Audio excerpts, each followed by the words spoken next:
Nahihiya ka ba pumunta sa gym kasi mataba ka?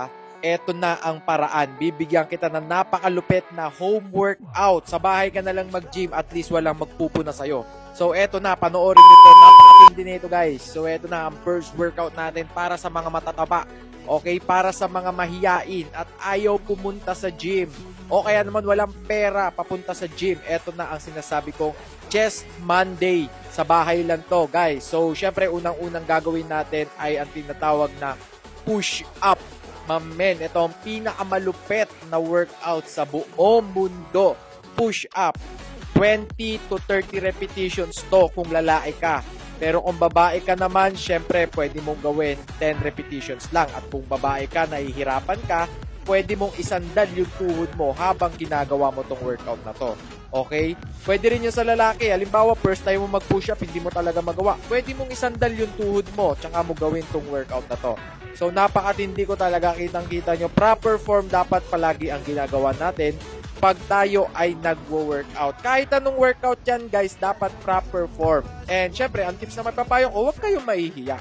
Okay? Syempre, ang next workout natin ay, syempre, nahihiya ka nga wala kang equipment masyado. Bumili ka ng goma. Ito ang tinatawag na resistance band. Pwede mong ikabit to kahit saan. Ayan, tignan nyo yung ginagawa ko. Wala akong gym equipment, pero meron ako nito. So, no excuses talaga, mga boss. Okay? And syempre, ang maibibigay ko pa sa inyo, slowly lang. Ramdamin nyo pa rin yung muscle kahit na nasa bahay lang kayo.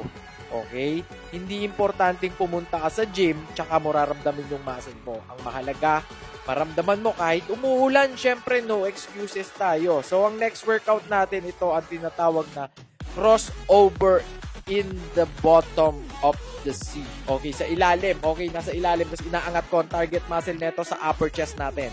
Kung makikita nyo yung upper chest ko dito na nagpa-fire siya. Ayun, no? Umaangat yung upper chest ko. So, napakatindi na itong workout na to. Ito na ang third workout natin. Syempre, magpapahinga kayo ng 1 minute each set. Okay? Tapos, 4 na ulit yung gagawin lahat ng workout na to.